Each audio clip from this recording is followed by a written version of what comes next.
Carilah Tuhan ketika tidak ada sesuatu apa-apa yang terjadi. Carilah Tuhan ketika langit masih biru.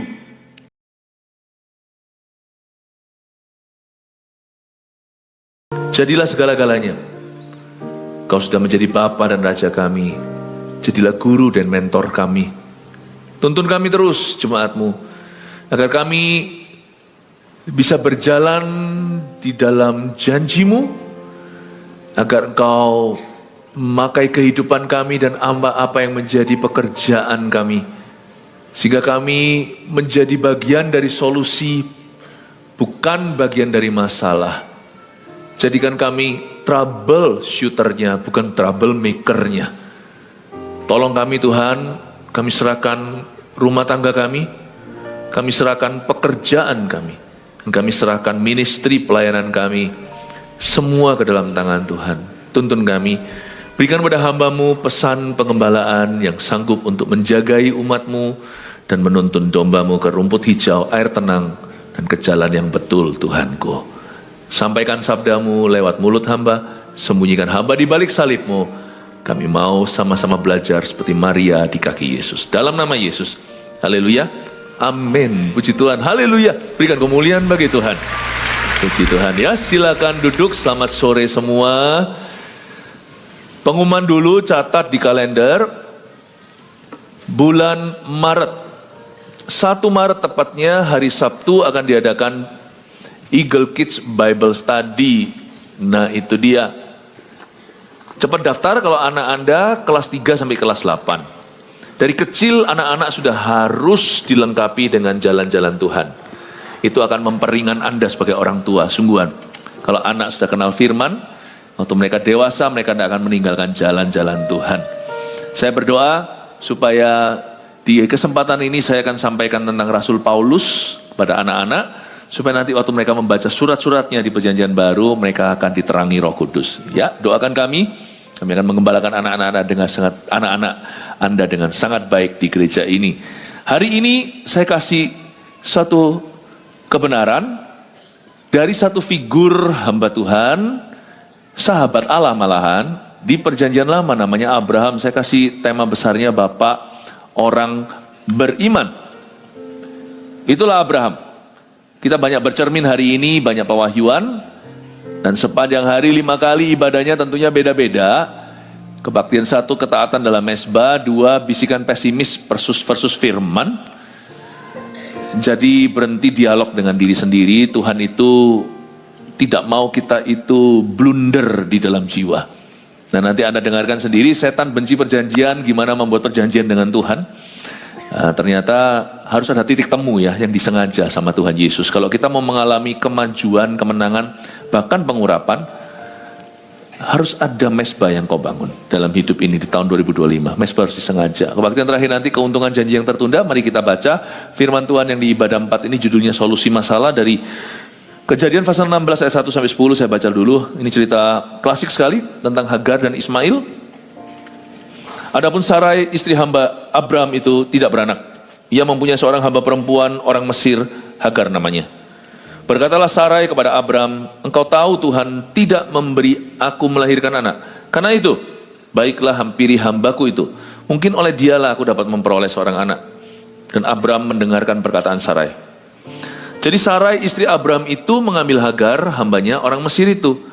Yakni ketika Abram telah 10 tahun tinggal di tanah Kanaan, lalu memberikannya kepada Abram, suaminya, untuk menjadi istrinya.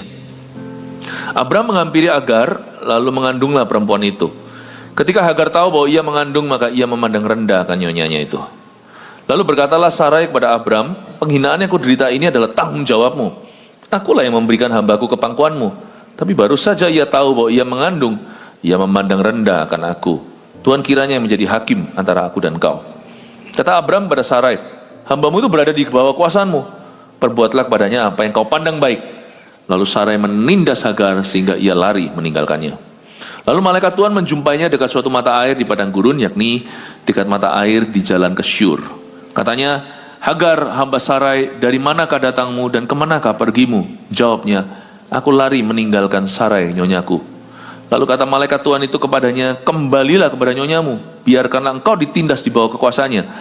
Lagi kata malaikat Tuhan itu kepadanya, aku akan membuat sangat banyak keturunanmu, sehingga tidak dapat dihitung karena banyaknya. Solusi masalah.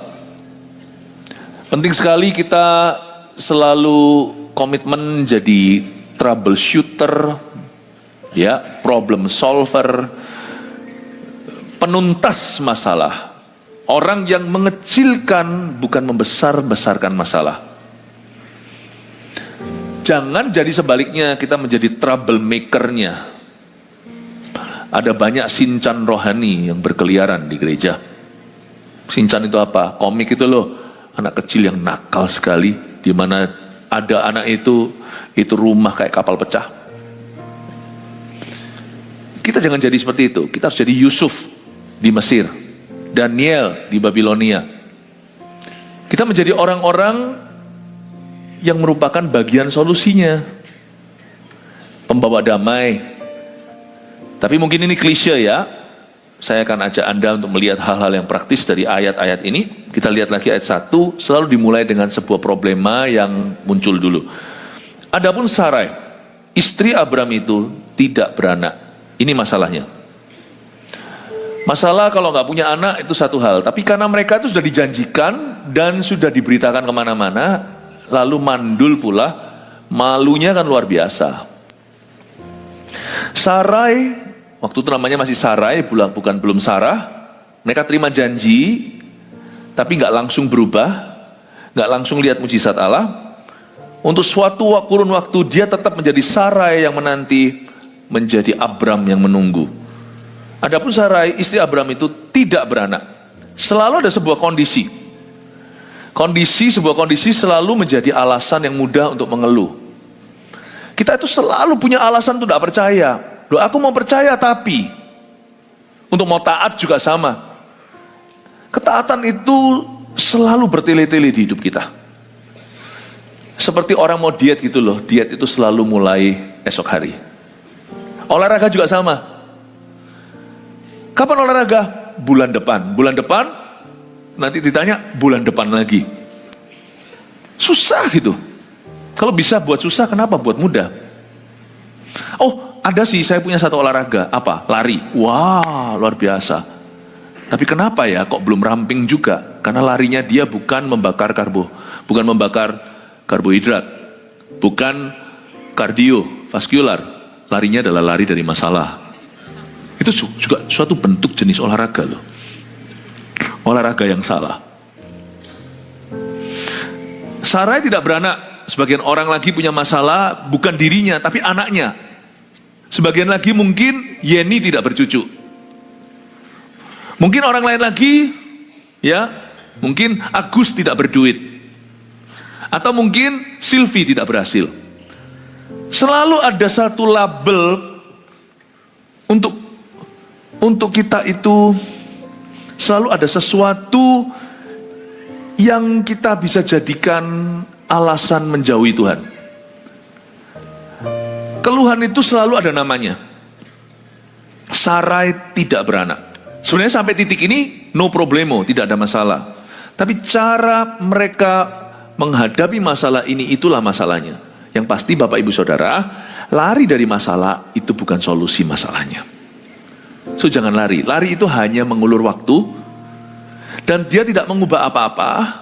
Bisa membuat komplikasi ya, bisa membuat suatu masalah lebih rumit, dan masalah bisa bertambah. Jadi semakin lama kau lari dari Tuhan, semakin kau tunda kebenaran yang harus Anda lakukan, semakin kita bertele-tele dalam ketaatan, hidup tidak lebih baik. Lagu ini tidak akan digenapi. Sebuah lagu di dalam bahasa Chinese, Ming Tian Hui Ken Hao, atau Tomorrow Will Be Better. Gak akan pernah terjadi. Jangan kita kira bahwa dengan didiamkan masalah itu akan pergi. Apalagi kalau masalah itu dalam soal hubungan. Apalagi kalau masalah itu adalah hubungan kita yang bermasalah dengan Tuhan, atau soal dosa. Hati-hati Bapak Ibu, didiamkan justru akan beranak tuh masalahnya. Sarai istri Abram itu tidak beranak. Ia mempunyai seorang hamba perempuan orang Mesir, Hagar namanya. Berkatalah Sarai kepada Abram, Perhatikan kalimat ini, saya mau bedah. Engkau tahu Tuhan tidak memberi aku melahirkan anak. Coba saya cut sebagian. Engkau tahu Tuhan tidak. Lah kalau tahu Tuhan tidak, ya kamu jangan. Itulah permulaan masalah. Wong tahu Tuhan tidak atau Tuhan belum, kok sana melakukan sesuatu terhadap itu. Kalau kita tahu Tuhan berkata jangan, jangan jalan. Kalau kita tahu Tuhan tidak, jangan gegabah. Saya kasih beberapa contoh. Hari-hari ini manusia itu mudah untuk berhutang. Yang pasti ya, jangan pernah selesaikan masalah pakai hutang. Anda masuk ke masalah baru yang lebih besar. Kalau belum terlambat, jadikan ini pencegahan.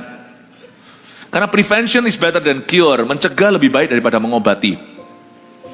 Tapi kalau Anda sudah terlanjur, mintalah Tuhan jalan keluar dan perhatikan rambu-rambunya.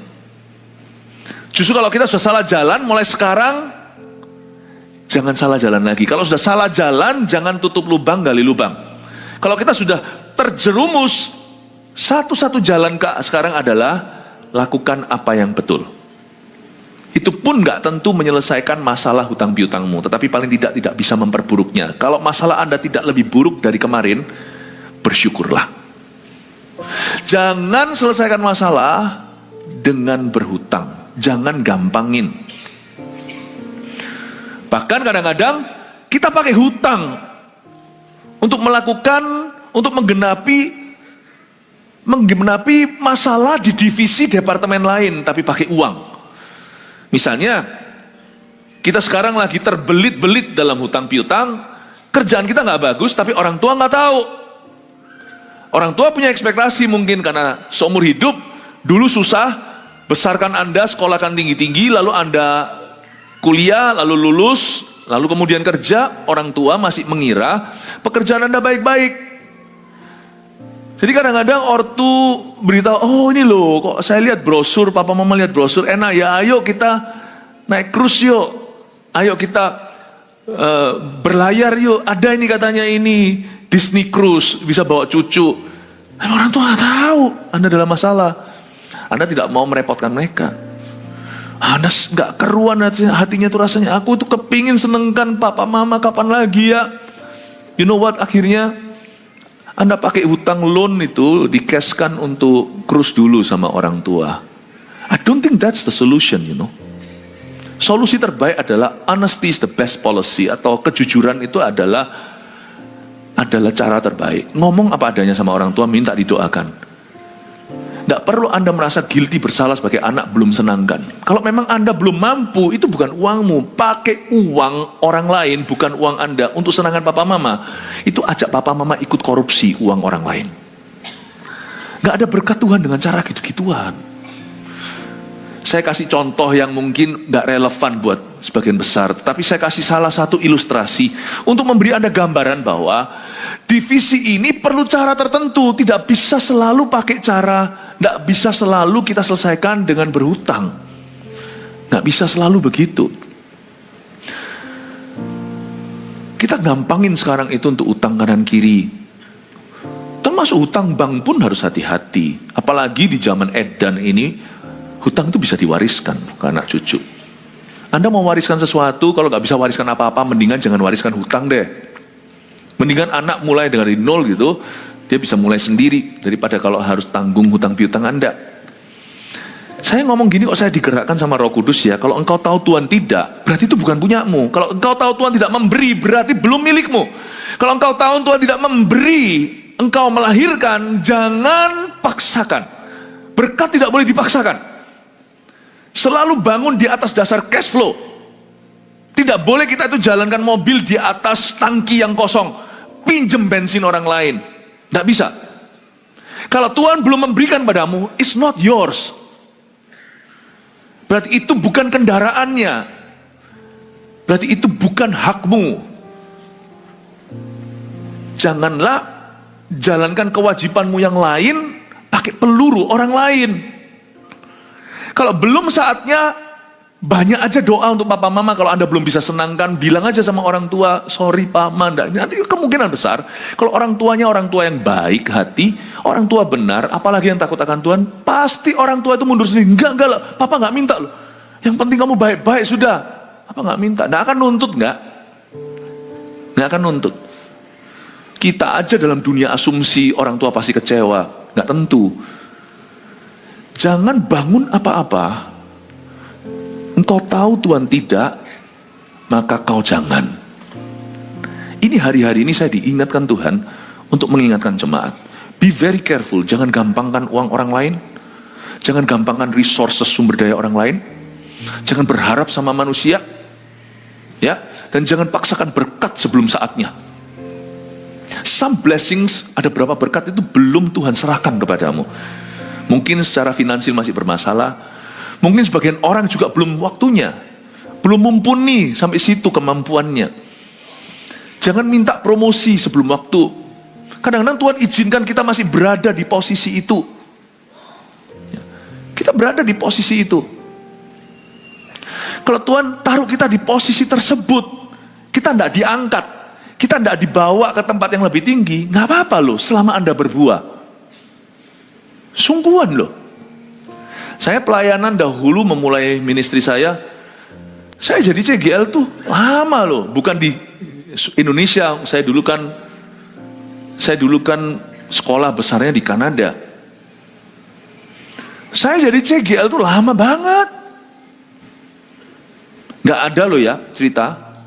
Kalau misalnya di sini, siapa di sini yang ber-CG angkat tangan? Oke, puji Tuhan, biar semua. Gak ada ceritanya ya.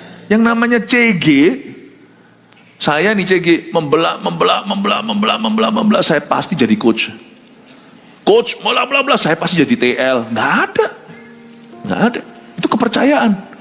Saya dulu di Kanada, di Vancouver, Kanada, saya jadi CGL itu for the longest time. CG saya itu ada 4, lalu saya serahkan 3 ke orang lain, 1 saya pegang sendiri, cukup lama saya jadi CGL. Pelayanan OHP itu loh, belum zamannya LED, FOH seperti ini. Wah, ini singkatan apa lagi?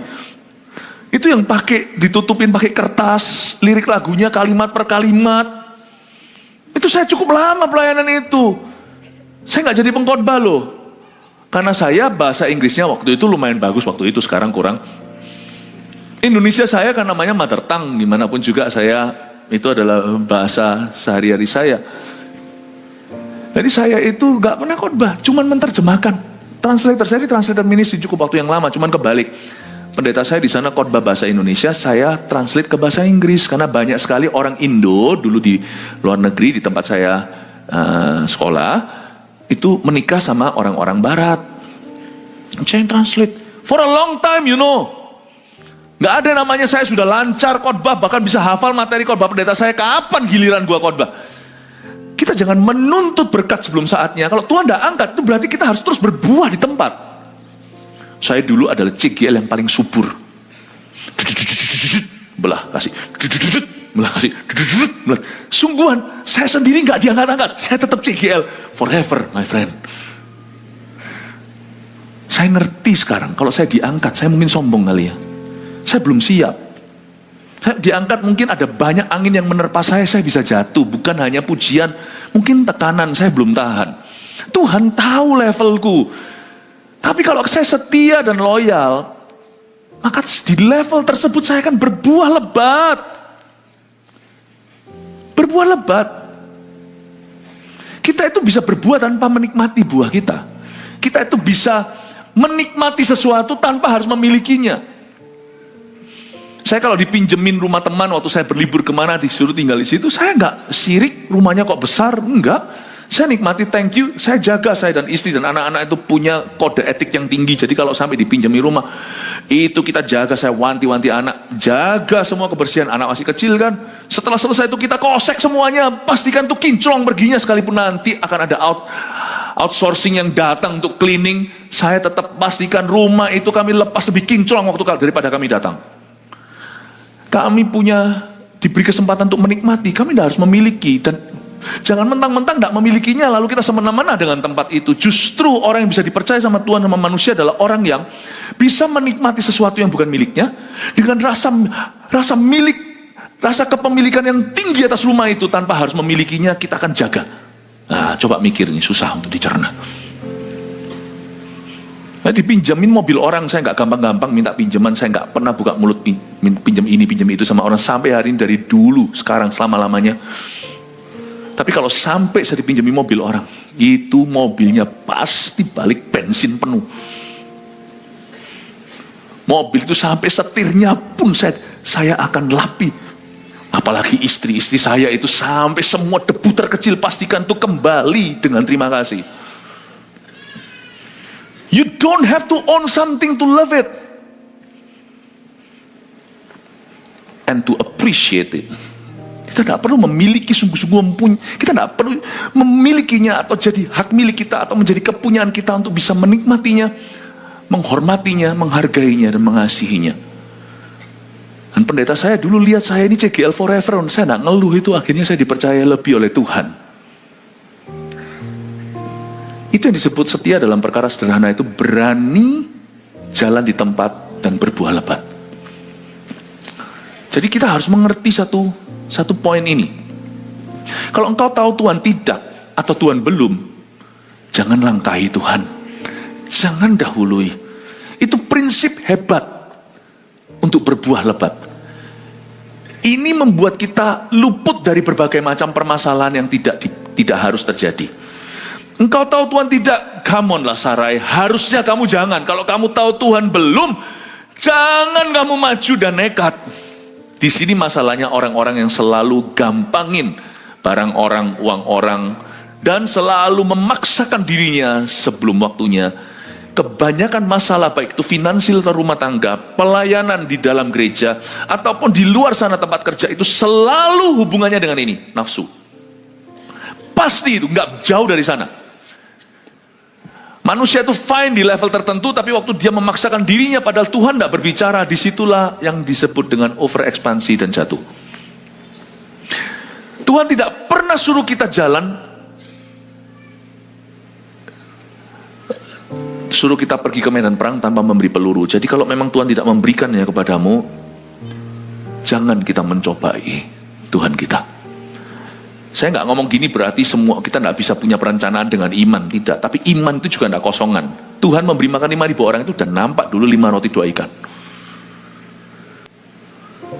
Nggak ada tiba-tiba out of nothing itu. Karena itu jangan sampai kita itu gambling dalam kehidupan. Engkau tahu Tuhan tidak, ini kalimat ini melompat ke saya. Kalau engkau tahu Tuhan tidak, kalimat berikutnya itulah sumber masalah. Karena itu baiklah hampiri hambaku. Waduh, ini kalimat ya kalau saya gabung jadi satu. Kalimat penuhnya gini bunyinya. Berkatalah Sarai kepada Abram, engkau tahu Tuhan tidak memberi aku melahirkan anak. Cara saya baca Alkitab kadang-kadang apa yang lompat saya garis bawahi. Jadi di Alkitab saya, kalimat itu yang saya garis bawahi hanya engkau tahu Tuhan tidak. Lalu habis itu garis bawah berikutnya adalah karena itu baiklah hampiri hambaku itu. Jadi saya gabung jadi satu, engkau tahu Tuhan tidak, karena itu hampiri hambaku. Nah ini masalahnya. Ini masalahnya. Dan ini sebenarnya saya kasih sedikit gambaran kebudayaan saat itu. Kebudayaan saat itu di Kanaan, by the way. Jadi monogami atau punya satu istri itu jarang sekali. Di Kanaan itu semua poligami. Karena itu pelan-pelan itu merasuk dalam jiwa mereka. Nah kita harus hati-hati. Orang berubah itu tidak semalam, bahkan tidak setahun. Kalau kita lihat ayat 3, jadi Sarai istri Abram itu mengambil Hagar hambanya orang Mesir itu, yakni ketika Abram, coba perhatikan, yakni ketika Abram telah 10 tahun tinggal di tanah Kanaan. Untuk sesuatu itu luntur, itu butuh tahunan. Dan setelah 10 tahun akhirnya Sarai, bukan Abram nggak sampai ke sana. Sarai dulu yang rusak.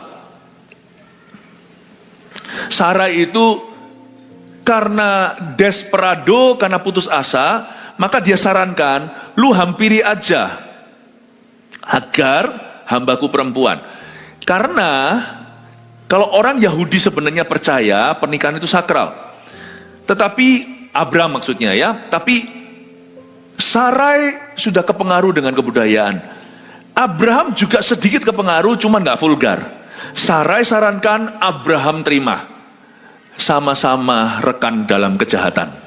Bapak orang beriman kurang beriman, nggak apa-apa, saya tidak menjelekkan. Cuman saya tunjukkan bahwa sebenarnya Abram juga orang biasa.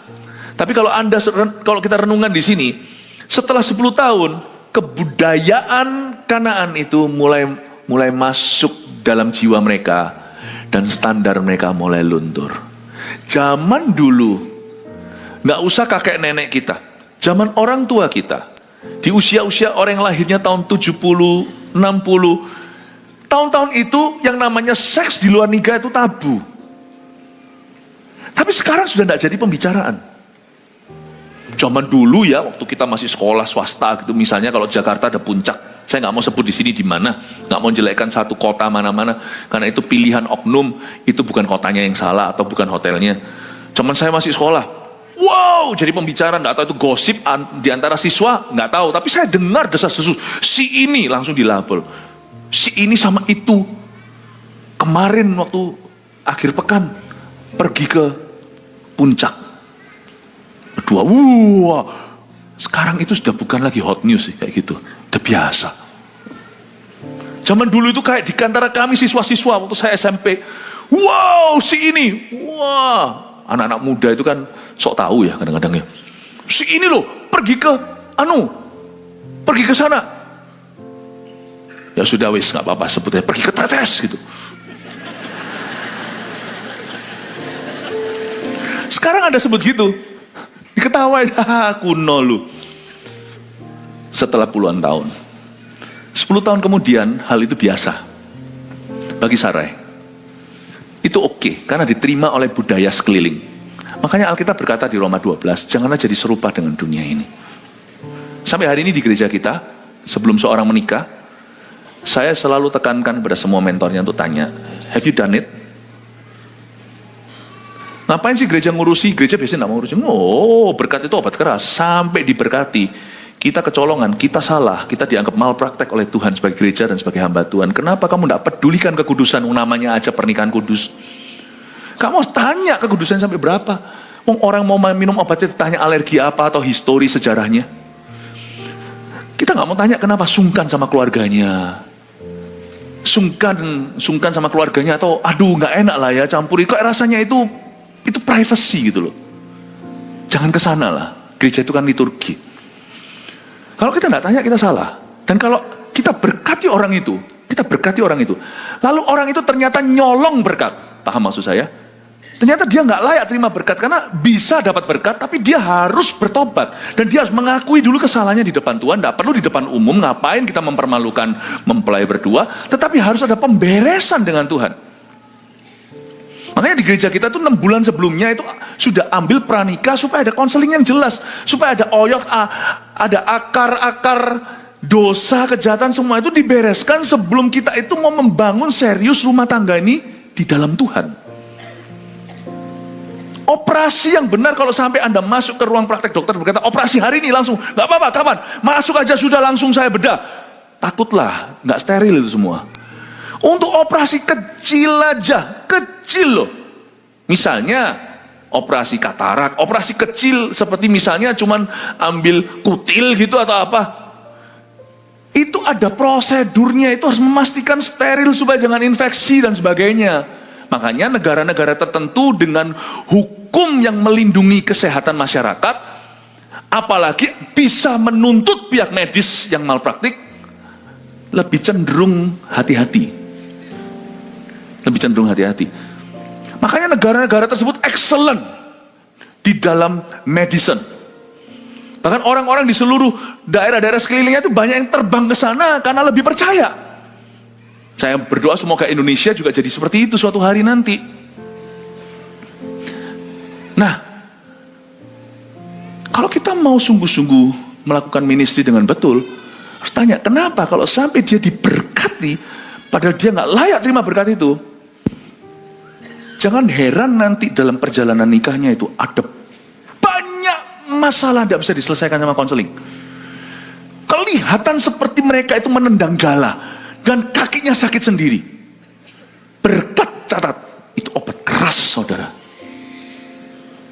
Berkat itu obat keras. Kita minum obat keras itu harus pakai minum obat mah dulu untuk melindungi lambung kita. Berkat itu obat keras. Kalau yang drive-thru cara Las Vegas itu nggak ada berkatnya, itu sungguhan cuma sertifikat. Tuhan nggak ada di dalam itu. Waktu saya baca begini saya jadi, wow Tuhan. 10 tahun lalu mereka itu masih punya standar kebenaran. 1 dekade berikutnya bagi mereka sudah normal, ini bisa diterima. Puji Tuhan gereja kita tetap berada pada poros kebenaran. Saya kalau memberkati kami selalu akan tanya, have you done it? Kalau orang itu sudah melakukan, kita terus tidak buang dia, hukum dia, tapi kita akan tuntun dia ke jalan benar. Karena orang itu tadi datang ke gereja minta dituntun langsung ke rumput hijau dan air tenang. No, baca Mazmur 23, jalan benar dulu. Oleh karena namanya. Sarah nggak benar ini. Permulaan masalahnya adalah karena hatinya sudah bergeser dari kebenaran. Karena itu, masalah itu bisa diselesaikan sebelum masalah itu datang. Makanya itu kalau kita itu mendekat sama Tuhan itu jangan hanya karena punya masalah. Kalau kita sudah di dalam masalah baru cari Tuhan, itu setengahnya sudah telat. Tidak terlambat, tidak ada kata telat, tidak ada kata terlambat di kamus orang percaya. Tapi sebenarnya banyak masalah tidak perlu terjadi kalau hati orang itu melekat. Mazmur 91. Karena hatimu melekat kepadaku, aku luputkan. Loh, siapa bilang kalau ikut Tuhan itu nggak ada masalah? Ikut Tuhan itu masalah hidupnya banyak, saudara. Tapi masalah yang timbul di hidup kita itu yang mendatangkan kebaikan, bukan masalah yang akibat kutuk. Ada banyak masalah di hidup kita itu terkorting sendirinya kalau kita itu melekat sama Tuhan. Jadi ada masalah yang tidak akan keluar di hidup kita karena hati kita tidak bergeser dari kebenaran. Jadi kalau saya baca ini di ayat 3, inilah biang kerok masalahnya. Sarai percaya poligami itu oke. Wah, this is the problem already. This is a problem. Sebenarnya masalah itu lebih baik diselesaikan pada pangkalnya. Jangan pada ujungnya. Ujungnya sudah terjadi, sudah berjatuhan korban. Masalah kalau diselesaikan pada ujungnya itu paling susah. Itu seperti menghadapi ular kobra yang sudah naik kepalanya. Siap semprotkan racunnya patuk Anda. Ular kobra itu kalau mau dipegang itu dari pangkalnya, dari ekornya. Dan waktu dia masih kecil mendingan dipitas saat itu. Ayat 3 inilah sumber masalahnya. Kenapa terjadi komplikasi? Karena Sarai diam-diam 10 tahun kemudian dan Abram pun tidak tegas soal ini. Mereka mulai oke. Dosa itu mulai dengan paradigma yang salah. Bukan otak ya, akal budi yang tidak diperbaharui. Ketika kita berkata it's okay untuk melakukan ini, di situ permulaan masalahnya. Jadi solusi masalah sebenarnya yang paling pertama, yang paling primitif adalah melekatlah pada Tuhan. Biarkan hati dan pikiranmu dipenuhi dengan kebenaran. Ada masalah yang tidak akan pernah menetas di hidupmu. Amin Bapak Ibu. Itulah sebabnya saya senang sekali untuk mengajari mereka yang muda-muda. Anak kecil nanti yang 1 Maret itu Bible study. Saya lebih senang mencegah sebuah masalah daripada mengobati. Nanti tunggu kalau anak-anak kita sudah jadi papa mamanya ini lebih kompleks gitu loh. Lebih sulit. Ngajar Bible study 2 jam per sesi lebih gampang daripada nanti ngonselingin 6 jam tanpa hasil apa-apa. Kalau orangnya sudah tua. Tapi yang sudah merasa tua gini jangan putus asa. Enggak. Selalu dalam Tuhan ada remedy, selalu dalam Tuhan ada solusi, amin. Tapi saya tunjukkan kepada Anda, pangkal sebuah masalah itu paradigma yang berubah, yang bergeser dari kebenaran. Sarai mulai menganggap oke untuk suaminya itu, supaya dia dapat, supaya suaminya itu punya affair dengan Hagar. Aduh, permasalahan ini buruk. Bapak Ibu Saudara, saya dorong Anda untuk semakin dekat sama Tuhan. Sebab semakin hari dunia ini akan semakin bejat. Saya bayangkan loh, setiap kali kalau Anda dengar ada pendeta jatuh, Jangan, saya tidak mikir siapa-siapa dan tidak usah Anda cari-cari. Di seluruh dunia ada, banyak juga enggak, tapi ada. Itu suatu peringatan bahwa kalau pendeta aja bergeser, apalagi jemaatnya. Ya, mari kita bawa anak-anak kita ke Bahteranu. Di situ mereka terlindungi dari air bah. Doakan juga supaya bahteranya ini tidak bocor. Doakan gerejamu supaya gereja ini selalu kuat, selalu berjalan dalam takut akan Allah, selalu dituntun oleh Roh Kudus. Karena bukan gereja yang butuh kita kita butuh gereja yang benar. Tak lama lalu seorang teman tunjukkan saya, apa itu ya, salah satu sosial media, nggak tahu TikTok atau apa, ada seorang Christian pastor, pendeta Kristen yang pakai makeup semuanya, pelangi-pelangi. Ternyata seorang woke pastor atau seorang pendeta yang openly gay dan minta nama G-nya di depan semua, di mimbar. Saya kira, wah. Lalu habis itu khotbah, saya kasih dong nama transgendernya. Lalu habis itu dia mau khotbah. Saya bilang, ayo. Sekarang yang rusak itu dulu, 10 tahun lalu yang rusak itu jemaat.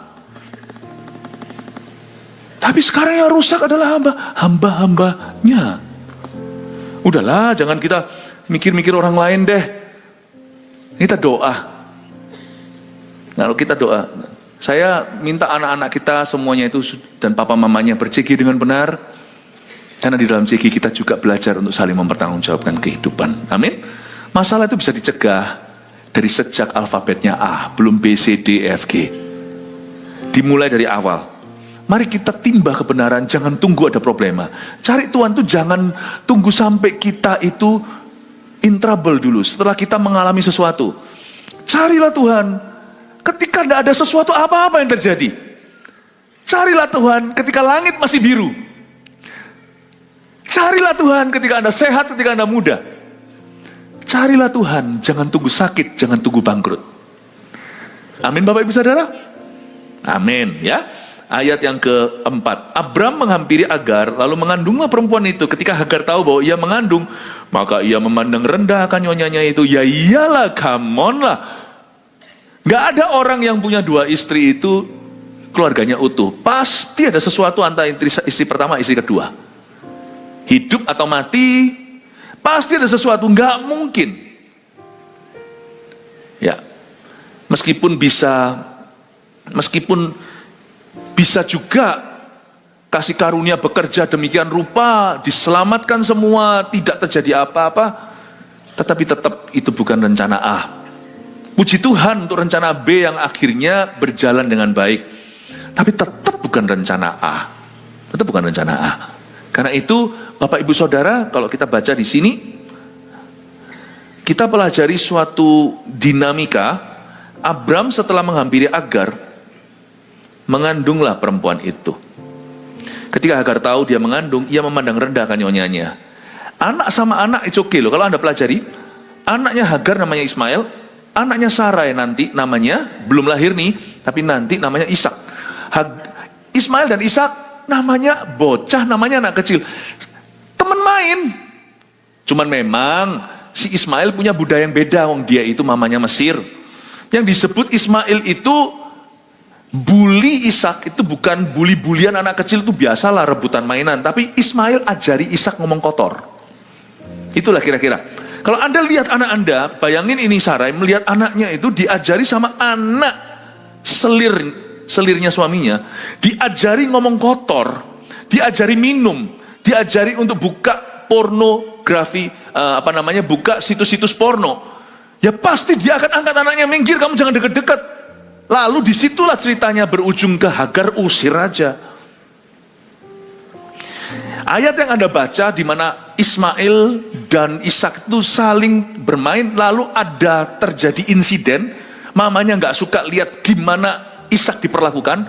Itu bukan perlakuan anak dengan anak, cuman rebutan mainan, cuman koko gitu, nggak gitu aja. Karena mereka terpaut cukup banyak. Nanti berapa tahun kemudian baru lahir Ishak. Anda lihat ya, anak sama anak oke. Mama sama mama saya ditegang karena budayanya beda. Lalu berkatalah Sarai kepada Abram, ayat 5. Penghinaan yang kuderita ini adalah tanggung jawabmu. Nah, di sini masuk masalah baru.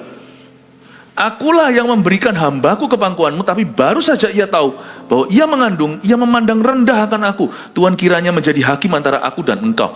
Disinilah bedanya dunia laki-laki dan perempuan. Saya harus hati-hati karena pria dan wanita itu ada benar ada salahnya.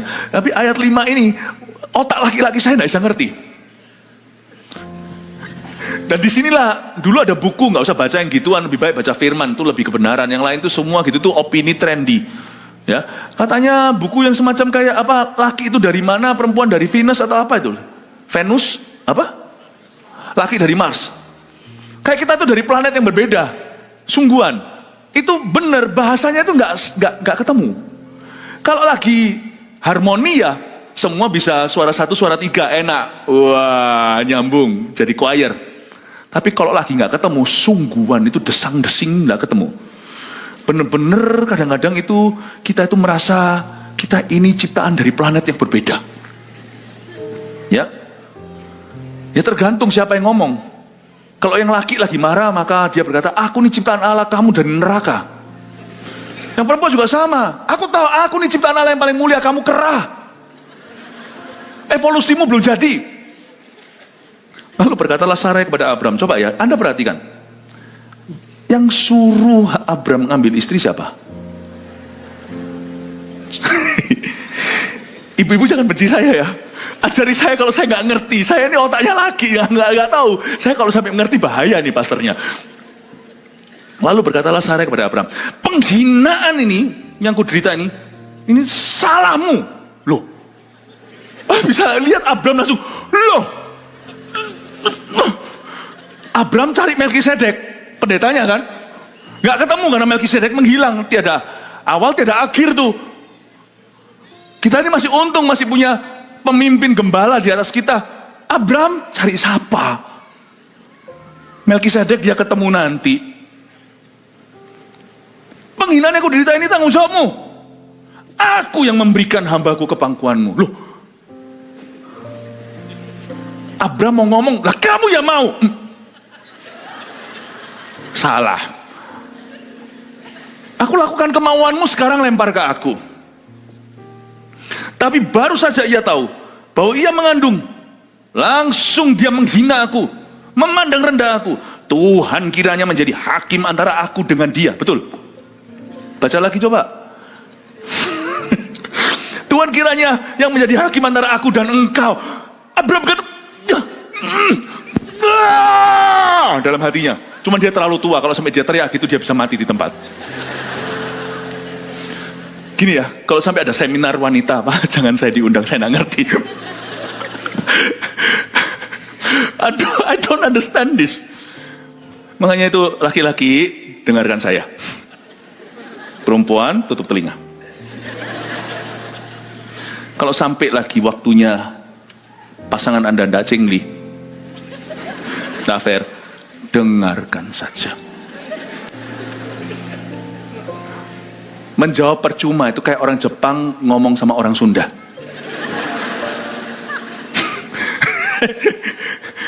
Ya, kita pelan-pelan belajar, memang kita ini kera. Kita belum ngerti bahasa manusia.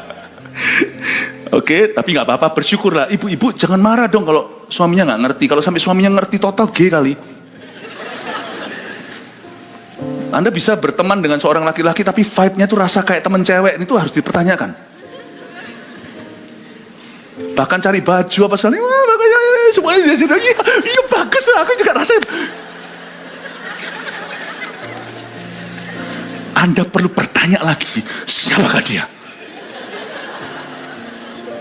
Namanya Freddy, jangan-jangan Fanny.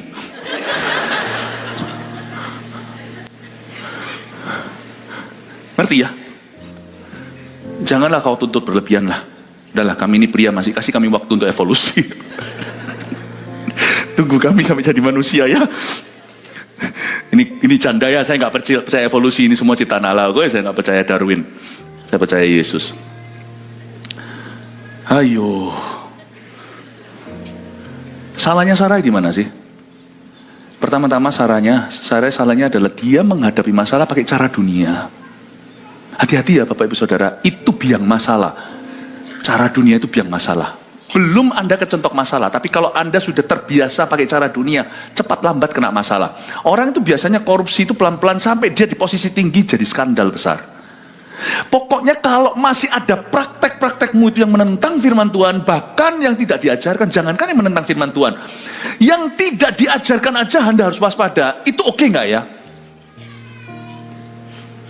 Saya ulangi lagi coba di ayat 2.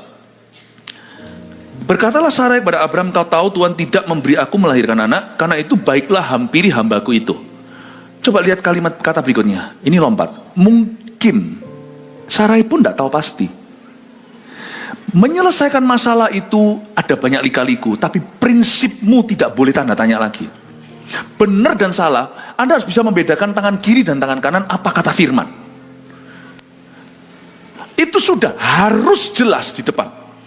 Apapun yang bahasanya mungkin, Anda jangan. Karena nanti dalam perjalanannya itu ada banyak hal yang tidak tentu. Jadi fondasi itu harus pasti. Rumah kalau Anda bangun, fondasi itu paku bumi segalanya, apalagi gedung tinggi, tidak boleh di bawah standar. Itu sudah ada standarnya, sudah ada speknya. Ya. Nanti kalau sudah jadi fondasinya, lika-liku dekorasi interiornya silakan, kurang itu tergantung budgetmu. Diganti sofanya, ganti ininya, ya silakan, monggo, nggak apa-apa, nggak mengganti apa-apa. Dalam menghadapi masalah sehari-hari, ada banyak hikmat-hikmat di jalanan yang nggak bisa diberikan sebagai teori di depan. Anda harus bergantung pada kepekaan, kebijaksanaan, dan nasihat orang benar, bukan nasihat orang fasik. Untuk Anda bisa lihat kiri, kanan, itu nanti akan ada banting-banting setir. Anda dijanjiin misalnya bulan tertentu, tanggal tertentu, ini selesai dan sebagainya. Nanti lihat ya di jalan ini ada banyak hal yang sifatnya komplikasi. Itu nanti perlu begini. Tapi firman harus teguh. Yang begini itu upper body. Masalah itu jadi tidak terselesaikan, tak tersembuhkan kalau yang goyang itu fondasi. Rumah tangga nanti, mertua menantu, pasti ada dimensi-dimensi tertentu. Pasti. Tapi kita sudah harus tahu dulu, Tuhan berkata bahwa mereka, laki akan meninggalkan ayah ibunya, demikian pula, dan bersatu dengan istrinya, mereka berdua akan menjadi satu. Meninggalkan itu tidak tentu bicara tentang secara, kalau orang tua suatu hari sudah tua sekali, sudah tua banget, ya pasti harus diadopsi kan, karena kita orang timur, kita percaya begitu. Masa ditaruh di panti, kalau bisa anak sendiri. Tapi orang tua yang tahu firman Tuhan harus ngerti bahwa jangan campuri seperlunya, jangan campuri banyak-banyak. Kalau bisa itu minimalis, mesti harus sangat hati-hati seperti memegang pecah belah. Jangan memiliki kebebasan untuk campuri seenak gua.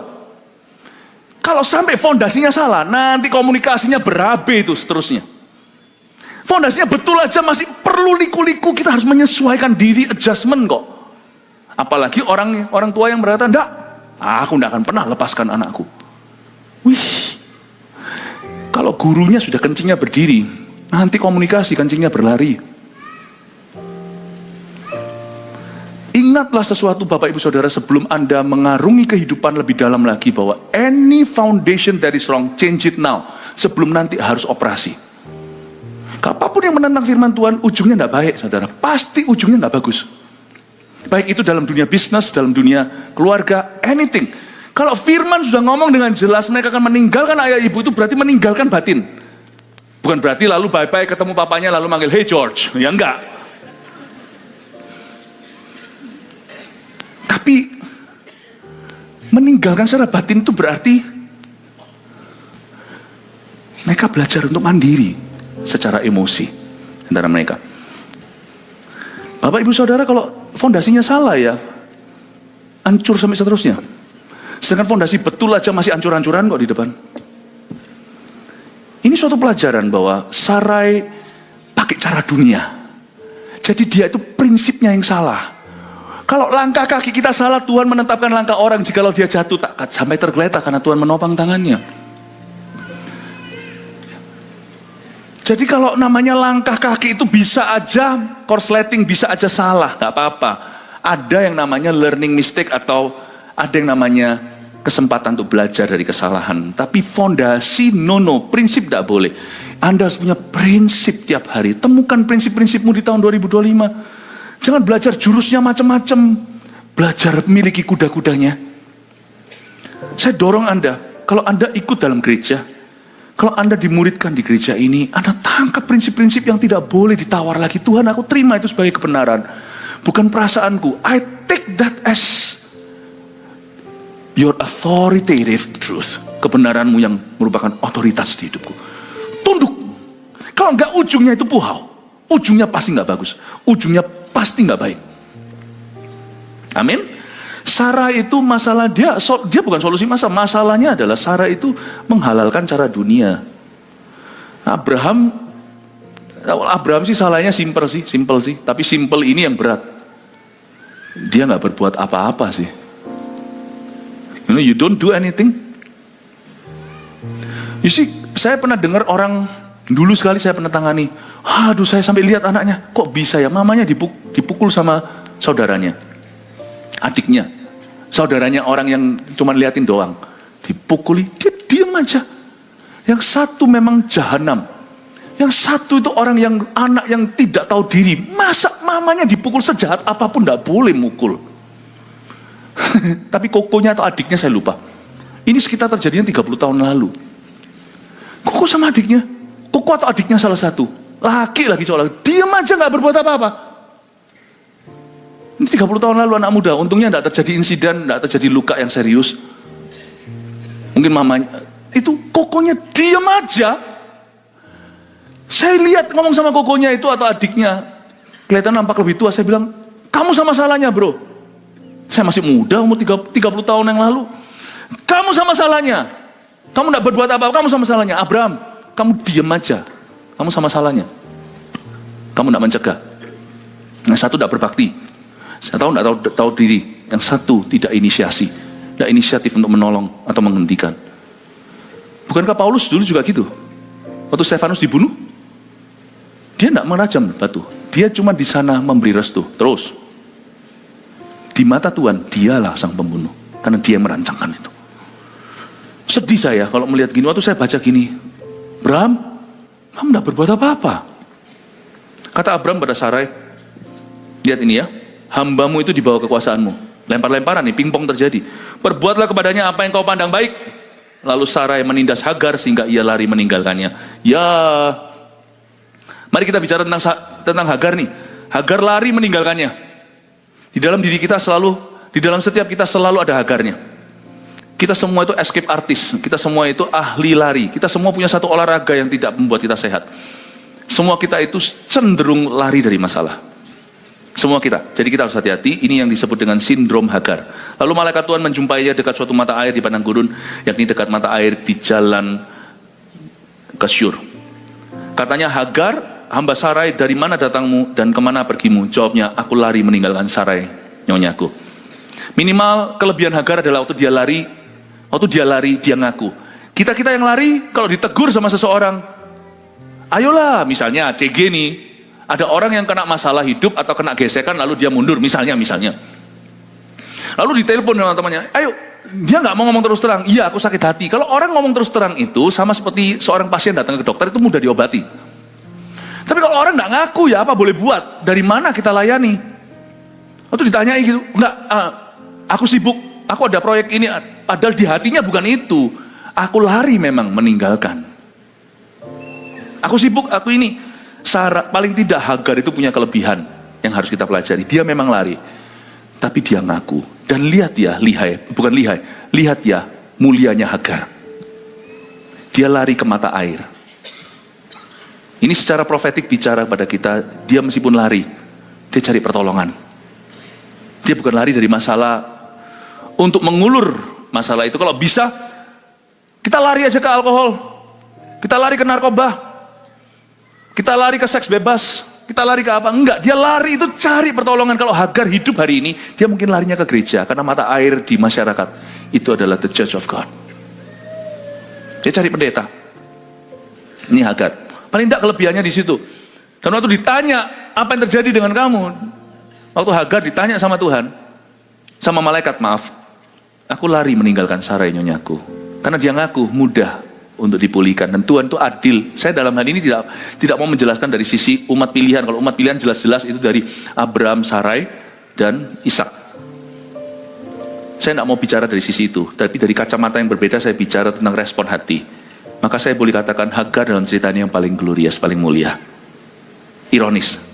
Karena solusi masalahnya kurang baik, awal mula dia lari. Seperti anak yang berkata tidak mau tapi akhirnya dia bersedia, daripada orang yang ngaku-ngaku bilang-bilang iya mau tapi tidak melakukan. Hagar memang salah di depan tapi dia perbaiki di belakang. Tidak heran Tuhan kita itu adil, memulihkan dia dan memberkati keturunannya. Meskipun tidak menjadi nenek moyang Yesus Kristus, bukan menjadi umat pilihan, tapi di bawah keturunan, di bawah family tree atau pohon keluarganya, muncul raja-raja di bawah Hagar hanya karena dia ngaku sama Tuhan, I need help, oh Lord, I need help. Tidak salah untuk kita berkata, I need help. Kalau saya compare wanita dengan wanita ya, Hagar dengan Sarai, Sarai lebih gak cengli dalam hal ini, lebih gak fair. Kalau Anda baca ya tadi ya, apa susahnya sih Sarai kamu ngaku kalau kamu salah? Sorry ya Bram, sorry ya Pap, sorry ya Hani, sorry ya sayang, aku salah. Aku salah sama Tuhan, aku salah sama Papa. Aku salah sama kamu, sama Abram, sama Anda. Nggak tahu kalau Anda panggil suami apa sih? Orang Indo itu yang paling orang Asia itu yang paling unik, manggil suami istri kadang-kadang kalau sudah punya anak itu manggilnya pap, ma and pa gitu ya.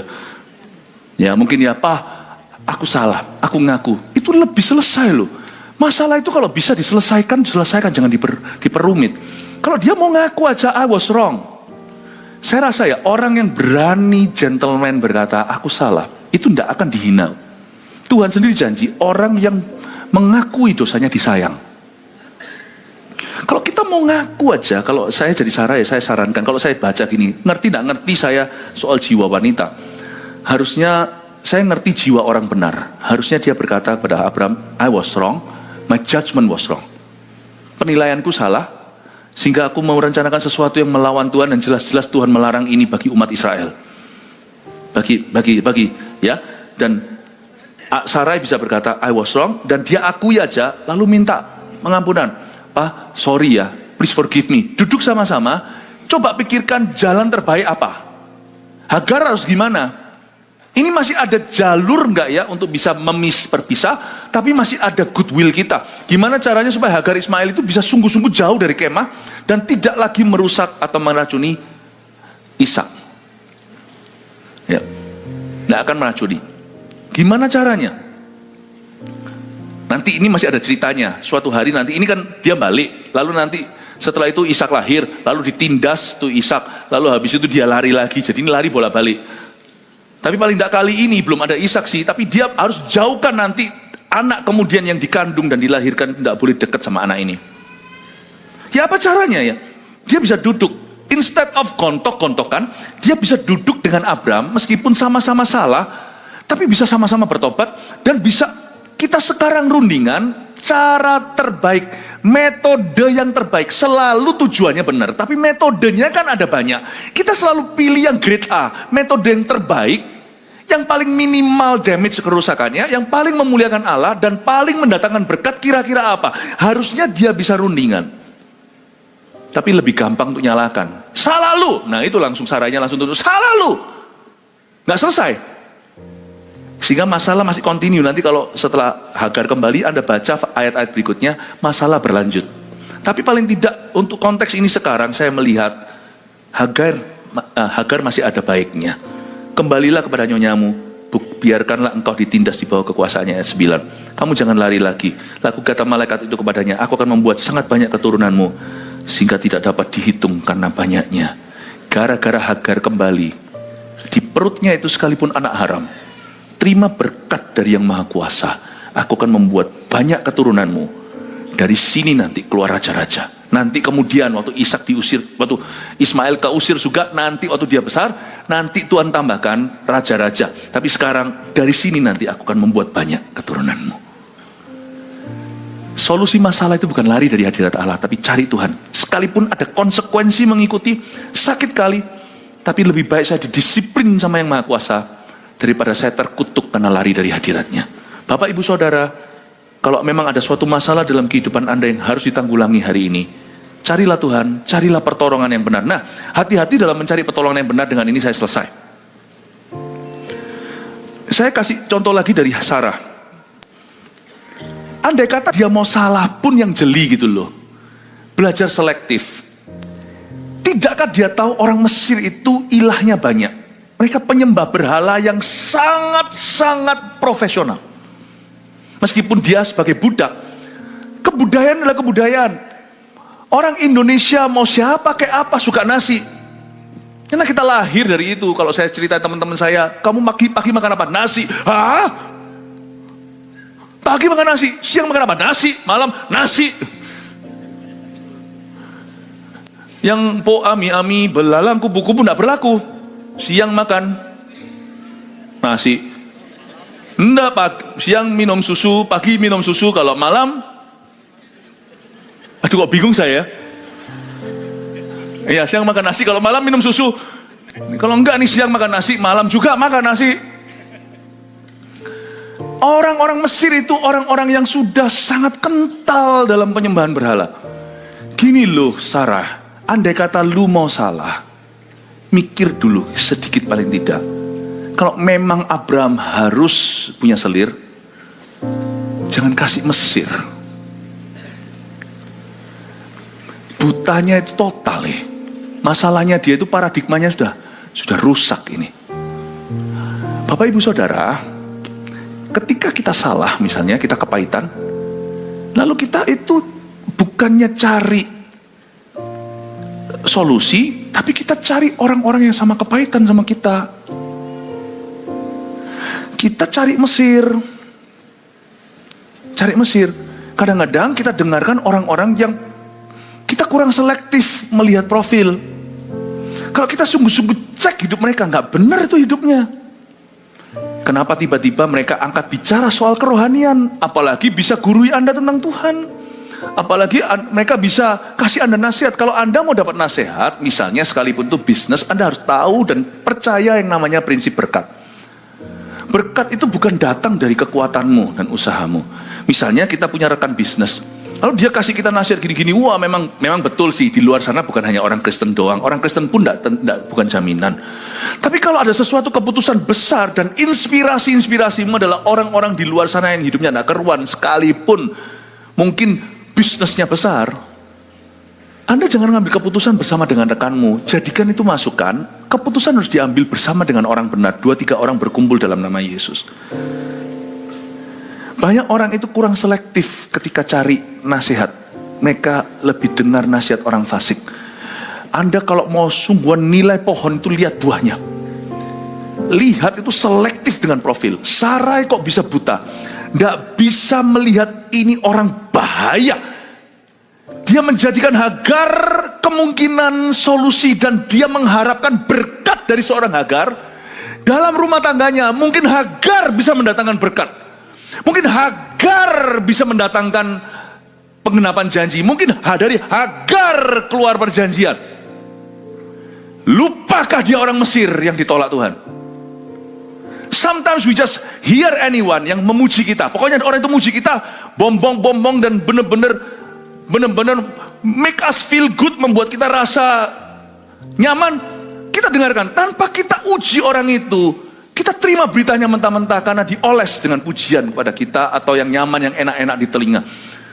Saudara, Bapak, Ibu, Saudara, kalau Anda membuat keputusan apapun di hidup ini, siapapun yang seolah-olah berbicara kepadamu, cek profilnya orang itu dulu. Lihat hidupnya. Jangan sembarang dan gampang percaya. Lihat dulu hidup orang itu. Apakah orang itu orang yang disertai Tuhan, dikenan oleh Tuhan atau tidak. Jangan membuat keputusan dengan orang-orang yang salah dalam kehidupan itu. Itu biasa menjadi sumber masalah. Ketika Sarai mengharapkan dari Hagar keluar berkat, justru dari situ keluar kutuk. Amin, Bapak, Ibu, Saudara. Saya tidak gampang-gampang untuk orang itu datang ke saya ngomong gini gitu. Saya tidak gampang. Kadang-kadang waktu saya ngomongin seseorang, saya lihat, bukan prejudis, bukan. Kok bisa kamu ngomong gitu? Kamu aja tidak benar. Kok bisa di dalam diri kamu ada sense yang benar dan salah, dan kamu coba menceritakan sesuatu seolah-olah kamu saja yang benar? Saya pikir, not true. Saya gampang untuk bisa menilai. Wahyu pasal 3, orang yang ngaku-ngaku tapi ternyata terbukti salah. Ada orang-orang yang mengaku rasul, bahkan di kitab Wahyu dikatakan, dan kau bisa menilainya dengan jelas bahwa dia bukan. Jangan gampang hari-hari ini, karena sebab kebanyakan masalah itu muncul dari apa kata.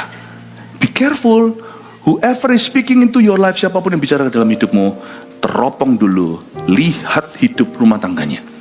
Lihat hubungannya dengan Tuhan. Saya tidak ngomong kalau di luar sana Anda hanya bisa dealing bisnis dengan orang Kristen, bukan. Tapi jangan memutuskan di tempat sana bersama dengan mereka. Keputusan harus di kemah orang benar. Amin Bapak Ibu Saudara. Supaya Anda terhindar dari masalah yang tidak perlu. May God bless you. Semoga Anda semakin maju dalam iman dan dalam segala sesuatu. I love you. Mari kita semua bangkit berdiri.